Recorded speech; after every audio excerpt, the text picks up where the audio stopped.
2019 में भारतीय सरकार ने लोकसभा में CAA यानी कि सिटीजन अमेंडमेंट एक्ट को पास किया था, लेकिन गवर्नमेंट इस कानून को लागू नहीं कर पाई क्योंकि इस कानून के विरोध में काफ़ी सारे प्रदर्शन हुए और लोगों ने प्रोटेस्ट भी की और आखिरकार सरकार इसको लागू करने में असफल रहती है।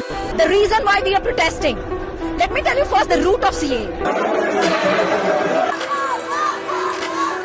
लेकिन उस टाइम पे अमित शाह ने लोगों को ये प्रॉमिस किया था कि वो इलेक्शन से पहले इस कानून को जरूर लागू करेंगे और 11 मार्च 2024 को ये कानून लागू कर दिया गया। आज हम इस वीडियो में जानेंगे कि CAA क्या है और लोग इसका विरोध क्यों कर रहे थे और आखिरकार इतना टाइम इसे लागू करने में गवर्नमेंट को क्यों लगा। CAA कानून किसी को देश से निकालने का कानून नहीं है। 2019 में पार्लियामेंट में पास होने के बाद ये रूल अब इंडिया में ऐसे हिंदू, सिख, जैन, क्रिश्चियन, पारसी और बुद्धिस्ट लोगों को इंडिया की सिटीजनशिप दिला सकता है जो कि 31 दिसंबर 2024 को या फिर उससे पहले इंडिया में आए हों। उनको मालूम नहीं है कि ये सारे लोग आ चुके हैं, आज भारत में ही रह रहे हैं, सिर्फ इनको अधिकार नहीं मिला है, वो अधिकार देने की बात है।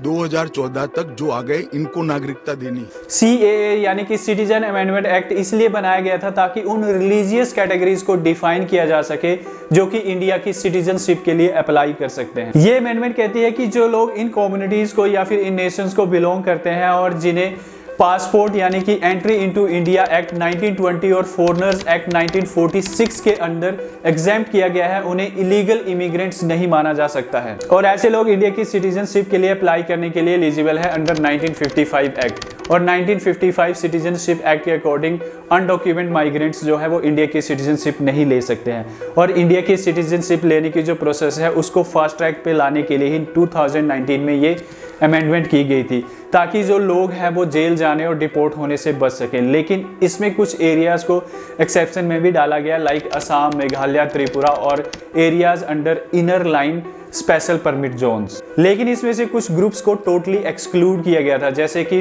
Rohingya, Muslim, Sri Lankan, Tamils, Hazaras, Bhutanese, सियाज और अहमदियाज को, और इसकी कोई प्रॉपर जस्टिफिकेशन भी नहीं दी गई थी इस अमेंडमेंट के अंदर। हालांकि इस अमेंडमेंट का मेन मोटिव था ऐसे लोगों को प्रोटेक्शन देना जिनका कि दमन हो रहा हो, लेकिन ये रोहिंग्या जैसी माइनॉरिटी को प्रोटेक्शन देने में फेल होती है।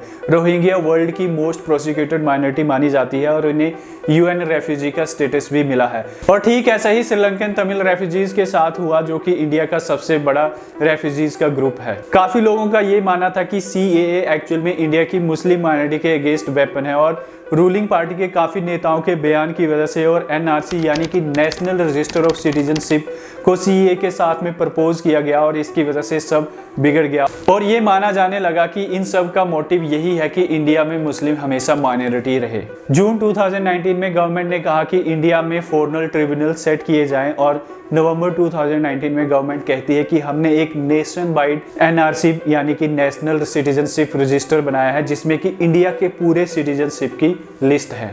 इससे लोगों को लगा कि ये सब तो मुस्लिम के अगेंस्ट वेपन है क्योंकि अगर किसी का नाम इस रजिस्टर में नहीं है तो उसे देश से निकाल दिया जाएगा, डिपोर्ट कर दिया जाएगा और मुस्लिम तो अप्लाई नहीं कर सकते हैं सिटीजनशिप के लिए क्योंकि सिर्फ वही ग्रुप अप्लाई कर सकते हैं जिनको मेंशन किया गया है CAA के अंदर। और इतनी ही चिंता है तो वो क्यों बांग्लादेशी घुसपैठियों की बात नहीं करते हैं, रोहिंग्यास का विरोध क्यों नहीं करते हैं? क्योंकि वो वोट बैंक की पॉलिटिक्स कर रहे हैं। और फिर इसके अगेंस्ट काफी प्रोटेस्ट भी हुए, काफी प्रदर्शन हुए जिसके बारे में आपने न्यूज में देखा होगा। सिर्फ जो हिंदू शरणार्थी आए हैं, जो बौद्ध शरणार्थी आए, जो जैन, पारसी और क्रिश्चियन शरणार्थी, इसी का विरोध कर रहे हैं। इसके अलावा ओवरसीज सिटीजन ऑफ इंडिया यानी कि OCI कार्ड होल्डर्स के जो लॉज थे वो भी काफी टाइट किए गए और 2014 से 2023 के बीच में 102 OCI कार्ड होल्डर्स को कैंसिल किया गया।